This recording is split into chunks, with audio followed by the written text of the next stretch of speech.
देखिए, हर व्यक्ति इंडिविजुअल है, हर व्यक्ति विशिष्ट है। इस बात को अगर हम समझ लेंगे तो अपनी विशिष्टता के अनुरूप हम उसको हासिल करने की कोशिश करेंगे और हमारे मन में नैराश्य नहीं आएगा, निराशा नहीं आएगी असफलता होने के बावजूद। उस नज़रिए से मेरा ये कहना है बच्चों से, इन युवाओं से कि अपने को कॉमन मत समझो।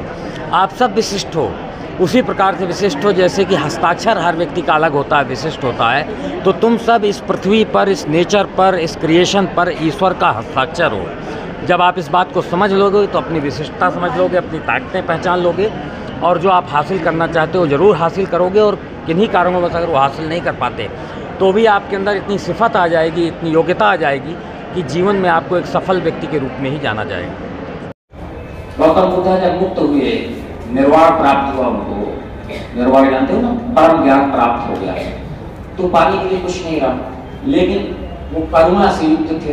तो उन्होंने कहा, मैं अंतिम व्यक्ति के मोक्ष प्राप्त होने तक स्वर्ग के द्वार पर बैठकर प्रतीक्षा करूंगा, मैं उसके अंदर घुसूंगा नहीं।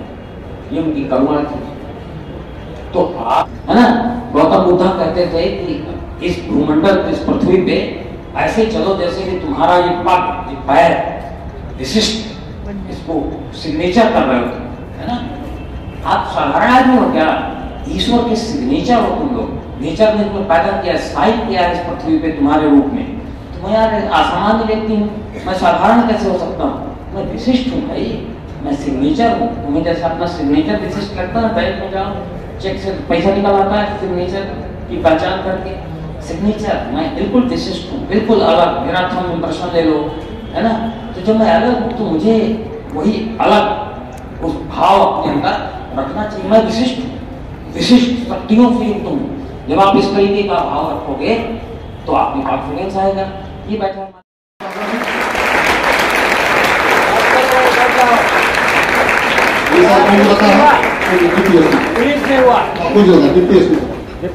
बहुत बधाई हो।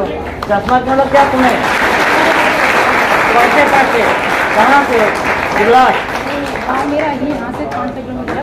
5-6 किलोमीटर नहीं, यहाँ से तो बढ़ेगा 9 किलोमीटर, 8-9 किलोमीटर। तो यहाँ आती थी कि ऑनलाइन कर लेती? नहीं सर, यहीं आए हैं, 2017 से आते हैं यहाँ। तो हम यहीं बैठ के करिया हो गए हो गोरे से, बहुत बढ़िया। मेहनत करेगा मिलेगा, नहीं मिलेगा। ये विश्वास है सर? हाँ, मैं ये मैं तो सिद्धार्थ हुए सर। तुम्हारे साथ 3 बच्चे और हुए हैं। बहुत अच्छा है।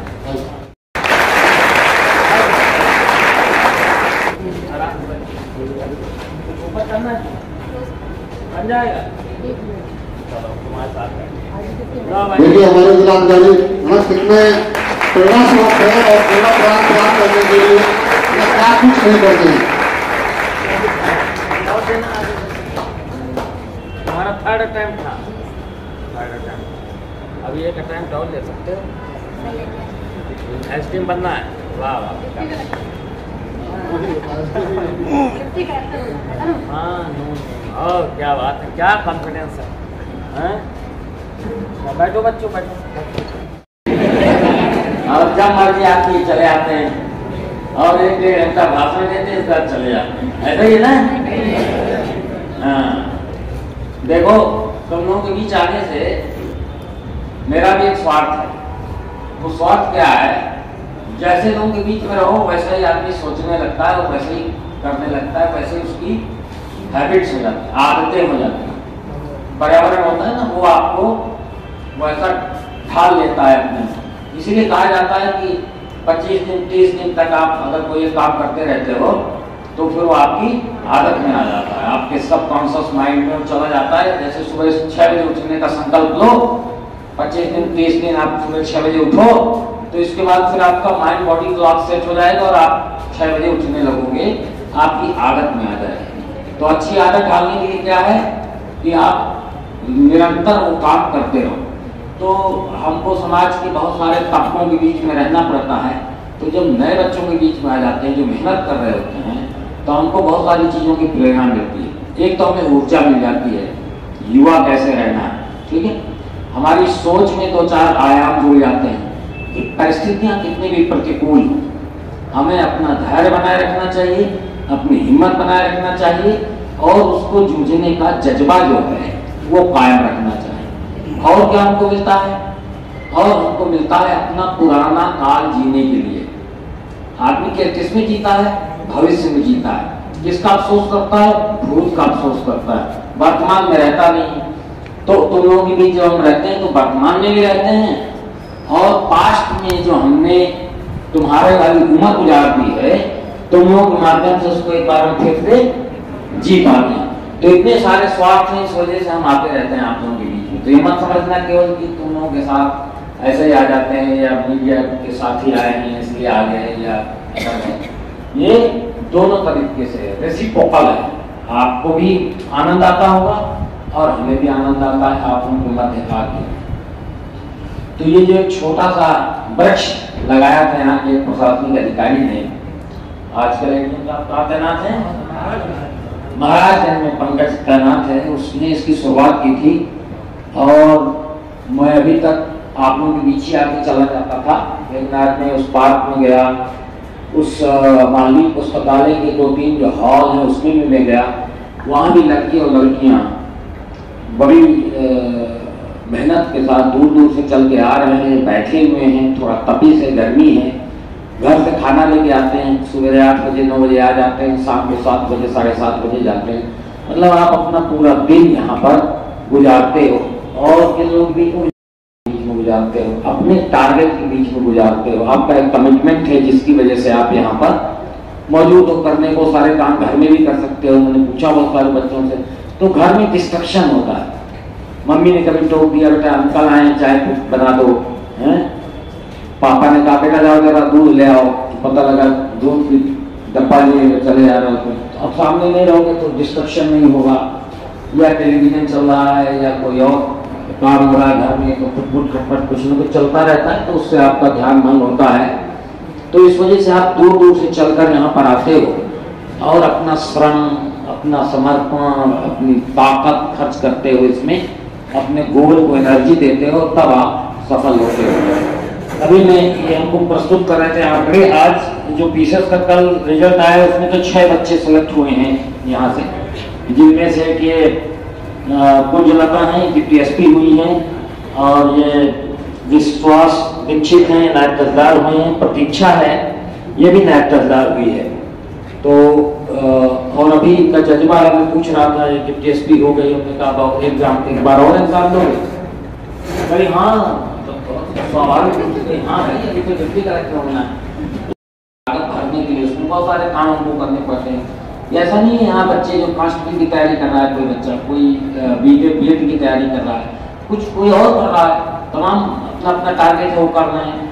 और कुछ लोग अपने टारगेट को टुकड़ों में बांट देते हैं, अभी मुझे ये करना है, इसके बाद मुझे ये करना है, इसके बाद मुझे ये पाना है। तो इस तरीके से अपनी जर्नी ट्रैक करके वो कंप्लीट करते रहते हैं और इस तरीके से सफलता हमको मिलती रहती है। तो जब इस प्रकार के लोगों को हम अपने आसपास सफल होते देखते हैं तो हमको भी एक ताकत मिलती, प्रेरणा मिलती कि हमको भी यार ऐसे ही लगे रहेंगे तो ये हासिल होगी। दूसरी बात, अगर आपको कुछ हासिल नहीं भी होता है, कई बार आप प्रोबेबिलिटी थ्योरी पे चले जाते हो ना, मैथमेटिक्स पे चले जाते हो कि भाई मान लीजिए स्त्री पुरुष अनुपात में 1000 लड़कों में 800 लड़कियां, तो ये 200 लड़की कौन है? वही होंगे जो कभी अविवाहित रह जाएंगे। ऐसे ही सोचते हो ना आप लोग, इनके विवाह किससे होंगे?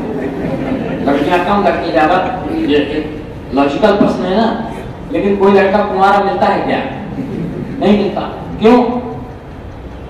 मैथमेटिक्स लगाते समय जो एक चीज आप भूल जाते हो वो ये भूल जाते हो मैथमेटिक्स के बीच में कुछ ईश्वर, कुछ नेचर, बहुत सारी चीजें बुन देता है। अब लड़का होगा 30 साल का, लड़की होगी 25 साल की, तो ये 5 साल का जो एज गैप है, ये अंतर है, इसमें बहुत सारी लड़कियां होंगी जिसका मैच इससे मिल रहा होगा, तो सबके लिए दुल्हन है तो सभी दुल्हनों के लिए दूल्हे है ना, जबकि पैदा कम हो रहे हैं, पैदा कम हो रहे हैं। तो इसी तरीके से ये सिविल सर्विसेज की भी गणित है, पद जरूर कम है। अब आप ऐसे सीधे सीधे सोचो तो भाई 36 डिप्टी कलेक्टर के पद हैं, टोटल मान लो 200 पद होंगे, मुझे मालूम नहीं कितनी वैकेंसीज थी, 384 वैकेंसीज थी मान लो। अब 2 लाख बच्चों में अपियर हुए होंगे, तो 384 तो सिलेक्ट होंगे। तुम लोगों में बैठे हैं 500 लोग, कहीं बैठे हैं, इनमें से 384 तो सिलेक्ट होंगे, बाकी कहाँ जाएंगे? तो बाकी कहाँ जाएंगे ये प्रश्न है। तो ये कहीं अगर आपके दिमाग में प्रश्न आएगा तो आपको लगेगा अरे यार हम नहीं हो सकते, है ना। तो ये दिमाग, इसलिए मैंने उदाहरण दिया शादी वाला, लिंग अनुपात हम देखते हैं ना, है ना। तो भी सबकी शादी होती है, आपके पिताजी की हुई, आपके भाई की हुई, आप पैदा हुए, है ना, तुम्हारी बहन की हुई, तुम्हारे भाई की हुई, लखन की हुई ना, सबकी होती है। कैसे होंगे? इसलिए क्योंकि एक लड़की से तो शादी करनी है और उसमें 4 साल 3 साल का गैप है तो कवर हो गया।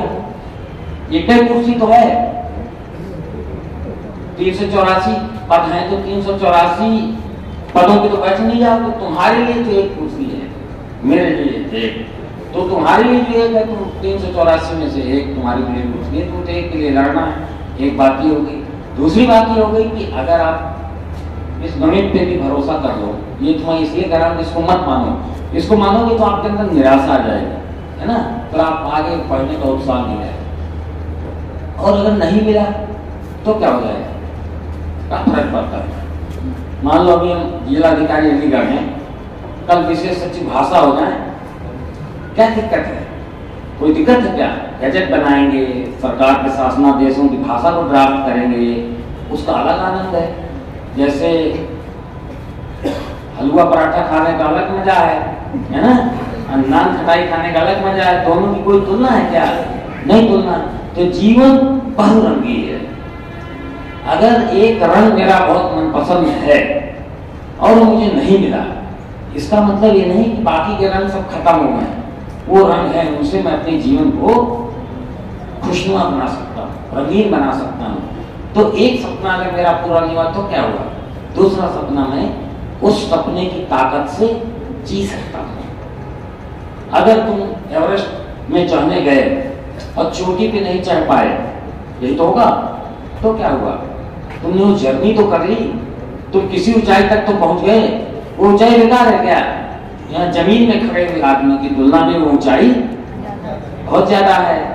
तो ये जो आपका प्रिपरेशन है, जो आपका माइंड सेट बन रहा है, जो आपके दिमाग की बनावट बन रही है, जो आपका व्यक्तित्व के फैब्रिक बुने जा रहे हैं, बनावट हो रही है, कसावट हो रही है, रंग डाले जा रहे हैं, ये आपके जीवन में आगे काम आने वाले हैं। व्यापारी बनोगे, पत्रकार बनोगे, वकील बनोगे, ठेला चलाओगे, फल बेचोगे, किसान बनोगे, कुछ नहीं बने माँ बाप बनोगे, सब में ये चीजें काम आएगा। ऐसा तो है नहीं कि काम नहीं आएगी, सब में ये चीजें काम आएंगी। तो ये तो आपको ग्रो करने के लिए, आपको आगे बढ़ाने के लिए, विकसित करने के लिए हर हाल में जरूरी है। अब तुम्हारे दिमाग में सपना हो कि मैं पीटी उषा नहीं हो सकता, ठीक है, पीटी उषा तुम नहीं हो सकते। 1 सेकंड के बिल्कुल काबिल थे पारामिल उषा जी को, पीटी उषा जी को इम्प्रेस करने के लिए बता रहा हूँ, मुझे याद उनका नाम, वो गोल्ड मेडल उनका रह गया, है ना। तो क्या हुआ? तो क्या हुआ? तुमसे तो श्रेष्ठ है। तो अगर तुम पहला कदम नहीं चलोगे, तुम उंगली पकड़ के चलना नहीं सीखोगे, तुम चलते वक्त गिरोगे नहीं, तो फिर तुम चलना भी नहीं सीख पाओगे। दौड़ना तो दूर की बात है, फिर तुम दौड़ना भी नहीं सीख पाओगे। जीतना तो रेस तीसरी बात है, और रेस तो तुम जीत ही नहीं पाओगे अगर तुमने पहले ही कदम नहीं चला। तो जिंदगी कोई ऐसी सीधा फार्मूला नहीं 2 + 2 = 4। जिंदगी तो प्रतीक्षा सिखाती है। पता नहीं इतनी देर में आपने क्या सीख लिया, तो ये प्रतीक्षा प्रतिपल सिखाती है। तो दिमाग में ये बात आपके होनी चाहिए कि मेरी ये मेहनत कभी जिंदगी के किसी भी आयाम में बेकार नहीं होने वाली, इसका कोई ना कोई फायदा तो मुझे जरूर मिलेगा। अगर ये रहेगा तो आपके अंदर नैराश्य नहीं आएगा। नैराश्य आता है स्वाभाविक रूप से आता है, और मोनोटोनी जब होती है, एक जैसा काम करते हो तो आपको आता है। कई बार हम लोग उग जाते हैं, अरे इस जिले में बहुत दिन हो गए सेवा करते हुए, एक जैसे लोग, एक जैसे शिकायतें, एक जैसा परिवेश, एक जैसा ऑफिस, कई बार होता है। फिर दूसरी चीजें हम लोग खोजने लगते हैं, है ना। हर बार मैं आता था, एक जैसा हॉल, एक जैसे तुम लोग ऐसे बैठना, आज मैं घुस के चला गया तो मुझे कुछ और। अगर आप इस तरीके से अपने विजन को ओपन रखते हो तो आपके अंदर हरदम एक ऊर्जा, एक उत्साह, एक एनर्जी आती है। इन सबसे कोई प्रेरणा मत लेना है जो चार बैठे। ये क्या होता है, प्रेरणा लेने के चक्कर में कई बार हम लोग गड़बड़ी कर देते हैं। इनको ये मानो कि तुम्हारे जैसे थे, है ना, कोई फर्क नहीं, वैसे ही नाक का वैसे हाँ यही सोच के ऐसे यहाँ बैठते थे तब तक 3 साल 2 साल, कितने साल पढ़ती रही तुम? 5 साल। इसकी शक्ल अब मुझे याद आ रही, मैं पिछली बार आया 5 साल, 5 साल से यहाँ बैठी है। अभी निराश हो जाती 4 साल में, 2 साल में, तब क्या होता? कोई पैरामीटर नहीं होता, हर व्यक्ति की अपनी जर्नी होती है। जिस समय जो एग्जाम में पूछा गया उसको लिखने का तरीका, है ना, कोई कभी कभी फेवरेबल क्वेश्चन आ जाते हैं, मैं उसमें कंफर्टेबल, कभी कभी कॉन्फिडेंस हमारा सेट कर जाता है, हम नहीं कर पाते, किसी का होता है वो कर पाते हैं। हमारी वाइफ कहती हैं आपको चंद्रमा में कह दिया जाए तो आप वहाँ भी अपने लिए कोई व्यवस्था कर दोगे, है ना। कहते इनको कोई विषय दे दो उसमें बोलने लगेंगे, इतना झूठ भी इतना कॉन्फिडेंस से बोलते हैं सामने वाले को लगता है। उसके लिए भी तो आपको एक कॉन्फिडेंस बिल्डिंग होनी चाहिए आपके अंदर ना। आप कुछ भी कहो तो उसको ऐसे कहो जैसे कि अपनी छाप छोड़ देना, है ना। गौतम बुद्ध कहते थे कि इस भूमंडल, इस पृथ्वी पे ऐसे चलो जैसे कि तुम्हारा ये पग, ये पैर विशिष्ट, इसको सिग्नेचर कर रहे हो, है ना। आप साधारण आदमी हो क्या?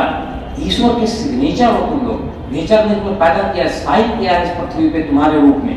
तो मैं यार असामान्य व्यक्ति हूँ, मैं साधारण कैसे हो सकता हूँ? मैं विशिष्ट हूँ भाई, मैं सिग्नेचर हूँ। तुम्हें जैसे अपना सिग्नेचर विशिष्ट लगता है, बैंक में जाओ चेक से पैसा निकल आता है सिग्नेचर की पहचान करके, सिग्नेचर मैं बिल्कुल विशिष्ट हूँ, बिल्कुल अलग, मेरा थंब इम्प्रेशन ले लो, है ना। तो जब मैं अलग हूँ तो मुझे वही अलग उस भाव अपने अंदर रखना चाहिए। मैं विशिष्ट हूँ, विशिष्ट शक्तियों से युक्त हूँ। जब आप इस तरीके का भाव रखोगे तो आप में कॉन्फिडेंस आएगा। ये बैठा हमारे सिग्नेचर, आइकॉनिक हूँ मैं उसे अपना बना ही लूंगा, मैं अपने पैमाने पे ले आऊंगा, अपनी लेवल प्लेइंग फील्ड पे लाके इनको खूब गोल करूंगा जितने मैं कर सकता हूँ। ये होता है, हर एक में होता है। तो आपको भी मानकर चलना चाहिए कि आप विशिष्ट हैं, है ना। ये भी विशिष्ट है, सब विशिष्ट हैं। तो जब हम विशिष्ट हैं, ये विशिष्ट हैं, तो हम में और इनमें क्या फर्क? कोई फर्क नहीं। एक वही बात है कि अभी ये 1000 लड़कों में से वो लड़की हैं जिसकी शादी एक लड़की से हो गई, जबकि लड़कियां 800 पैदा हुई, है ना, बस। और कोई भी और कोई विशिष्टता नहीं। बाकी 798 भी वेट कर रहे हैं जो है, नहीं फर्क है और कोई फर्क नहीं। तो जब आप इस नजरिए से सोचोगे तो जीवन में हताशा नहीं होगी, निराशा नहीं होगी, और आपको समझ में आ जाएगा मेरे लिए द बेस्ट कुछ ऐसा है जिसको रचने के प्रोसेस में मैं, जिसको पाने के प्रोसेस में, जिससे विकसित होकर अचीव करने के प्रोसेस में, ये मेरी यात्रा है। और जैसा मैंने पिछली बार कहा था, आपके मन का हो जाए बहुत अच्छा, लेकिन आपके मन का ना हो तो और भी अच्छा। हरवंश राय बच्चन जी कहते थे, आपके मन का हो गया तो बहुत अच्छा, लेकिन आपके मन का ना हो तो बहुत ही अच्छा। इसका मतलब आपके लिए यार ये छोटी मोटी चीजें नहीं है, कोई और विशिष्ट चीज है ना। हमारे मन का हो गया तो क्या मजा आ रहा है? खत्म, कहानी खत्म, घूम रहे हैं यहाँ तो वहां। ना हुए होते कुछ और होते, हो सकता है राजनीति में जा सकता था, प्रोफेसर हो सकता था, है ना, हिमालय में मतलब हो सकता है मैं उस पार न जाने क्या होगा, उस पार नियति का मानव से व्यवहार न जाने क्या होगा। मैं मृत्यु से इसलिए नहीं डरता कि इसके बाद बहुत खराब चीज है ना, मैंने देखा नहीं है उसके पार क्या होगा। इस पार जीवन है, इस पार जीवन है, तो जीवन के प्रति मेरा आग्रह, मेरा मोह है, मैं उसको प्रिय, मुझे जीवन प्रिय है। इस पार प्रिय तुम हो मधु है, ये प्रेमिका वाली क्रिया नहीं है ना। इस पार प्रिय तुम हो मधु है, उसको इस तरह से कह सकते हो, मधु का प्रिय तुम हो मतलब जीवन तुम हो, और तुम्हारी मिठास है मधु, तुम्हारे जीवन का मिठास इस बात का, या हो सकता है कि इस बात शाकी हो, पैमाना है, शराब पिलाने वाली है, शराब है, ये भी हो सकता है। और प्रेमिका है और उसका प्यार, कुछ भी आप सोच लो, जितना आपका दिमाग जाता हो। तो इस पार ये तुम है, तुम हो, मधु है, उस पार न जाने क्या हो, ये मालूम नहीं यार उस पार क्या है। और उस पार नियति का, डेस्टिनी मेरे साथ क्या व्यवहार करेगी, पता नहीं किस कड़ाहे में मैं तला जाऊं, जैसा कि सुना जाता है। मरने के बाद ना आपके कर्म में हिसाब होगा, चित्रकूट पड़ेंगे, फिर आप कड़ाहे में चले जाएंगे, फिर पता नहीं कौन भोजन करेगा। ऐसे दिव्य बातें आपको बताई जाती हैं, तो वो और आपको डराता है कि यार मरना ठीक बात नहीं है, ताउम्र आप अमर रहो, ऐसा तो होता नहीं है। तो वो जो आपका ना जानापन है, वो आपको एक्सप्लोर करने से रोकता है, वो आपको उधर जाने से रोकता है। असफलता आपको इसीलिए खराब लगती है क्योंकि सफलता अच्छी लगती है। असफलता जैसी कोई चीज होती नहीं, या तो सफलता होती है जिसको आपने कह दिया मेरा सपना पूरा हो गया, या एक वो सपना होता है जो डेस्टिनी ने आपके लिए लिख रखा है और अभी पूरा नहीं। गौतम बुद्ध जब मुक्त हुए, निर्वाण प्राप्त हुआ उनको, निर्वाण जानते हो ना, परम ज्ञान प्राप्त हो गया, तो पाने के लिए कुछ नहीं रहा, लेकिन वो करुणा से युक्त थे। तो उन्होंने कहा मैं अंतिम व्यक्ति के मोक्ष प्राप्त होने तक स्वर्ग के द्वार पर बैठकर प्रतीक्षा करूंगा, मैं उसके अंदर घुसूंगा नहीं। ये उनकी करुणा थी। तो आपका सफलता और आपकी असफलता आप रचते हो, आप अपने पैमाने में असफल हो जाते हो, उसका देते हो मैं असफल हो गया, सफल नहीं हो। आपको पता ही नहीं आप कितने स्टेप सफल हो चुके हो, आपको पता नहीं डेस्टिनी ने आपके लिए क्या खूबसूरत चीज अच्छे निकले, जान लोगे तो आप लोगों को थोड़ा सा उत्साह आएगा। अब तक इससे 278 लोगों का चयन ये इतनी बड़ी फिगर है, जिसको बड़ी बड़ी कोचिंग सेंटर से दृष्टि IAS और पता नहीं निःशुल्क है। इसमें आपके पास ट्रेंड टीचर नहीं है, इसमें वो लोग हैं जो बेचारे खुद पढ़ते हैं, अपना काम करते हुए आपके साथ मेहनत करते हैं, और इस मेहनत का प्रतिफल केवल इतना है कि आपके चेहरे में खुशी दिख जाए उनको। ये अपने समय की जो निर्मलता थी, जो कठोरता थी, जब हमको लगता था कि कोई हमारा हाथ पकड़ ले, कोई हमें किताब दे दे, कोई मुझे नोट्स दे दे, मैं किसी से पूछ पाऊँ, मैं किसी के साथ बैठ पाऊँ, है ना, मुझे कोई सिखाने वाला हो, मैं उससे कुछ सीख पाऊँ, वो जो व्यथा थी, उस व्यथा की प्रतिपूर्ति कर रहे हैं जनाब यहाँ जितने लोग जुड़े हुए हैं आपके टीचर के रूप में। वो अपने खोए हुए पास्ट की कुछ चीजें आप भी पाना चाहते हैं, जो इनको नहीं मिला था वो आपको देकर उसकी प्रतिपूर्ति करना चाहते हैं, समझ रहे हो? तो ये वो लोग, आप ये मत सोचना कि आपके लिए आए ना, ये अपने लिए हैं, अपने खोए हुए पास्ट में जो चीजें इनको नहीं मिली उसको आपके को देकर उसकी अनुभूति करना चाहते हैं। मुझे तो नहीं मिला था, लेकिन मैं आपको ये देना चाहता हूँ ताकि आपको ना लगे कि ये अभाव आपके जीवन में आगे बढ़ने के लिए बाधा बन गया। इसलिए इतने लोग जुड़े, इसलिए इसकी सफलता का स्तर 278 है। अगर पैसा उद्देश्य रहा होता तो हर साल 10 रुपया बढ़ा देते, क्योंकि मुद्रा का मूल्य हो रहा है तो उतना तो चाहिए, है ना। तो बहुत सारे रीजनिंग्स आ जाते, फिर उसकी क्वालिटी खत्म हो जाती। क्यों? मैं उस कोल्ड कैलकुलेशन में फंस जाता कि इस साल मुझे कोचिंग से इतनी आमदनी हुई, अगले साल यार मेरे टर्नओवर में इतना तो आना चाहिए। फिर ये जो 278 नहीं, हर जगह लटके होते, हर मैगजीन में, हर इनमें से बहुत सारे फर्जी में लटके होते। अगर किसी ने एक दिन आपको सब्सक्राइब कर लिया आपका चैनल, अरे मेरे चैनल के थे, और मतलब हमसे इन्होंने सीखा था। हमारी जब सिलेक्शन हुआ बहुत सारे मैगजीन वाले हमारे पास आए, हम आपको इतना रुपया देंगे, आपको कल इंटरव्यू में ये कहना है कि हमने मैगजीन पढ़ी थी, है ना, होता है ना, बहुत ज्ञान बांटते हैं, फिर से कोई इंटरव्यू लेगा, अरे ऐसे ऐसे सफलता फार्मूला देंगे, मूर्ख की मन करता है डंडा लेके कूटे।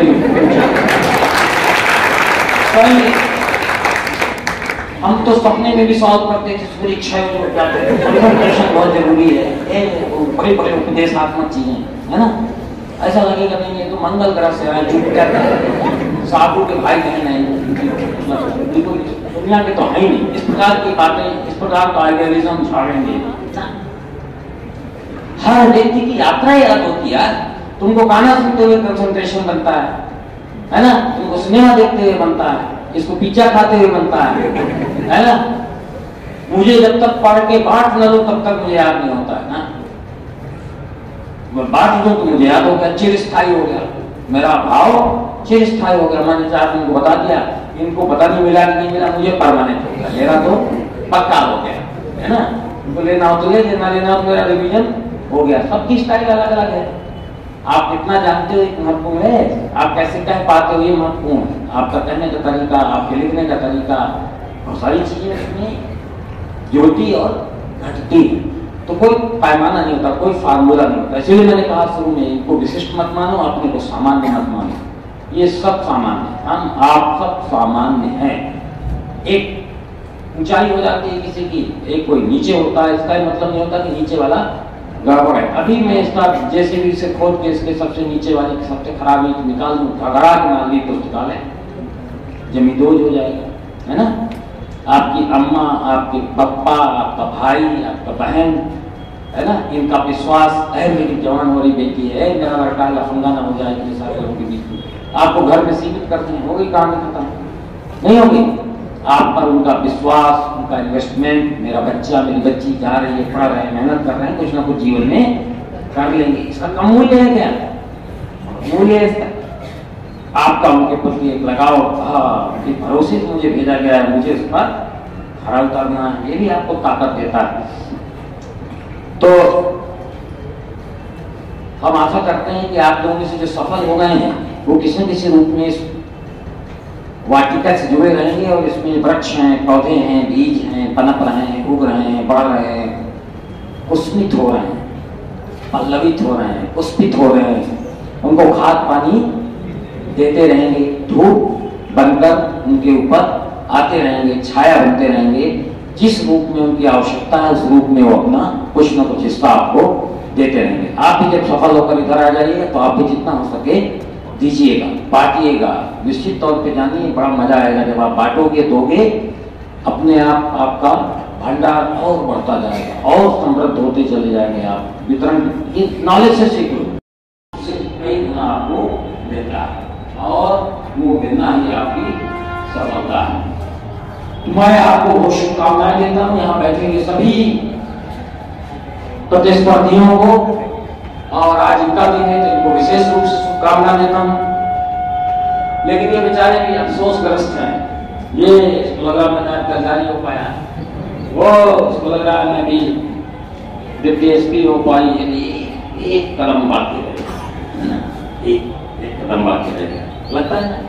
जब ये एसडीएम हो जाएगी तब भी इसको लगेगा यार थोड़ा सा कमी है, थोड़ा और कंसंट्रेशन किए होते, IAS दिए होते, UPSC दिए होते, वो भी हो सकता है ना। जब वो बन जाए क्या मजा है यार, इससे अच्छा तो पॉलिटिक्स कर लिए होते, कुछ और कर लिए होते, तब ये सब चलता रहेगा। लेकिन जब जो मिल जाए उसके प्रति एक सम्मान का भाव, उसमें अर्जित होने का भाव ये आप रखो और बाकी चीजों का पीछा करो। तो मैं आपको शुभकामनाएं देता हूँ। पिछली बार जब मैं आप लोगों से वार्तालाप कर रहा था, कुछ लोगों ने जब मैं जाने लगा था मुझसे क्वेश्चंस किए, तो मैंने जाते जाते कहा था इस तरह से एक लड़का बैठा था, मुझे पता होता तुम लोग प्रश्न पूछोगे तो मैं एक क्वेश्चन आ रखता है यहाँ पर, प्रश्नोत्तर सेशन जरूर करता आप लोगों के साथ। तो आज मैं आपको मौका देता हूँ, 10 क्वेश्चन पर्याप्त होंगे, 10, 5 लड़कों की ओर से 5 लड़कियों की ओर से, नो जेंडर बायसनेस, 5 लड़के और 5 लड़कियां जो सबसे पहले प्रश्न पूछेंगे मैं उनका उत्तर दूंगा और फिर मैं आपके बीच से जाऊंगा। पहला हाथ कौन ऊपर करेगा? ये लड़की ने कर दिया, तुम रह गई। सर मेरा नाम अंशिका है और मेरा सवाल ये है कि इस पूरी तैयारी में, जैसे कि मैं सबसे सुनती हूँ और जानती हूँ कि स्टेबिलिटी बहुत ज्यादा इम्पोर्टेंट है, तो क्या सच में ऐसा है कि अगर हम जैसे कि ये जो हम स्टार्टिंग करते हैं तो अराउंड 19 ईयर्स से या 18 ईयर्स से स्टार्ट करते हैं तो वो मैच्योरिटी हमें नहीं आ पाती है, मतलब वो बचपन अभी भी होता है और हम उसे खोने नहीं देना चाहते हैं। तो क्या वो जरूरी है कि अगर हम इस तैयारी में हैं तो डिसिप्लिन के साथ मैच्योरिटी खोना जरूरी है? लोगों ये जरूरी नहीं कि आप 19 साल से शुरू करें। पढ़ते थे, हमारे पिताजी माताजी जब गांव में हम जाते थे, गाढ़ा कुर्सी होती थी उसमें पसर जाते थे, समय से हमको दूध मिल जाता था, खाना मिल जाता था, विशिष्ट भोजन मिल जाता था, है ना। और हम जनाब जो है कुर्ता पजामा पहने क्या पढ़ रहे हैं, नॉवेल पढ़ रहे हैं। माताजी पिताजी क्या सोच रहे हैं, इतनी मोटी किताब पढ़ रहा है बच्चा, बहुत अच्छा, हाउ इज इट पॉसिबल, कैसे संभव है हर समय अपना करिकुलम पढ़ता रहूं और कंसंट्रेट करता रहूं, नहीं संभव है। आधा घंटा कंसंट्रेट करना संभव है, 1 घंटा कंसंट्रेट करना संभव है। और किसने कहा कि आपको इतना पढ़ने की जरूरत है, 2 घंटे, 2.5 घंटे, 3 घंटे, 5 घंटे अपनी क्षमता के अनुसार इतना पढ़ना काफी है। आपको 7 घंटे सोना चाहिए, कुछ आपको नैतिक कार्यों के लिए समय चाहिए, कुछ आपको रिक्रिएशन के लिए समय चाहिए, कुछ आप social animal, social human being हो ना। वो आप ऊपर चाचा ताऊ के पास वक्त गुजारने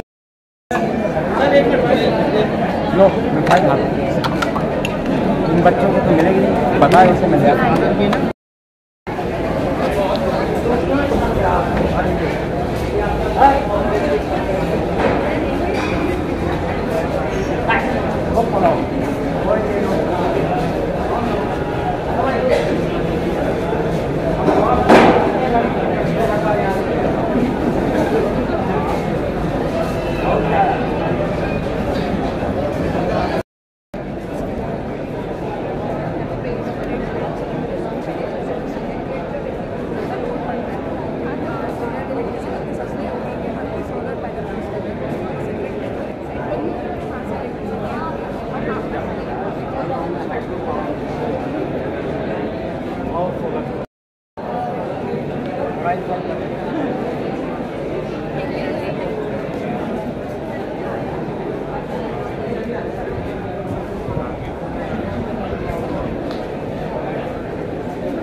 यहाँ क्या कर रहे हैं, यहाँ मज़ा आता है। ज़्यादा अच्छा है।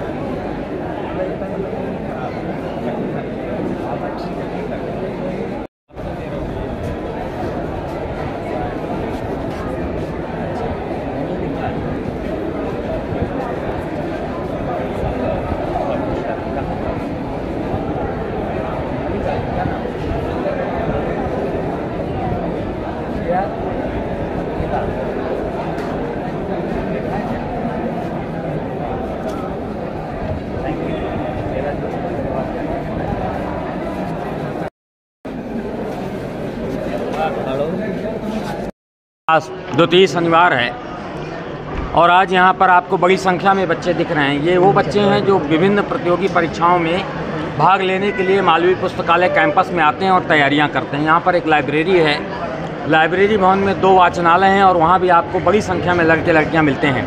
ये न केवल प्रशासनिक नौकरियों के लिए प्रयासरत हैं, बल्कि छोटी से छोटी और बड़ी से बड़ी नौकरियों के लिए भी ये स्वयं आते हैं, अपना भोजन घर से लाते हैं और यहाँ पर तैयारी करते हैं। इनको कुछ अधिकारी गाइड करते हैं और उसके गाइडेंस के परिणाम स्वरूप ये जो यहाँ का कोचिंग सेंटर है, इसमें से इस बार 5 बच्चे यहाँ से सिलेक्ट हुए हैं उत्तर प्रदेश पुलिस सेवा में। आज उनके सम्मान के लिए आयोजित किया गया समारोह था, जिसमें आने वाले समय में जो अन्य बच्चे प्रतिभाग कर रहे हैं विभिन्न सर्विसेज के लिए, उनके उत्साहवर्धन के लिए और उनके मनोबल को गिरने से बचाने के लिए, उनके मन में जो आशंकाएँ होती हैं करियर निर्माण को लेकर, उसके दृष्टिगत ये संवाद की पाठशाला या कह लें कार्यशाला रखी गई थी। और मुझे खुशी है कि इसमें बच्चों ने बढ़ चढ़ के हिस्सा लिया है और हम लोग समय समय पर यहाँ पर आते रहते हैं। कोशिश होगी आगे भी आएँ और इन बच्चों का मार्गदर्शन करें। सर, इसी तरह की कोचिंग मुकुंदपुर में है जो एससी वर्ग के लिए है, सर वहाँ से भी किसी का सिलेक्शन हुआ? उसके अभी मुझे जानकारी नहीं, लेकिन वो भी हमारा सरकारी एक कोचिंग सेंटर है जहाँ केवल अनुसूचित जाति जनजाति के बच्चों को वहाँ पर ट्रेनिंग दी जाती है और उसको वहाँ पर टीचर्स भी हैं। तो सिलेक्शन हुआ या नहीं हुआ ये मैं नहीं कह सकता, क्योंकि उसकी मुझे जानकारी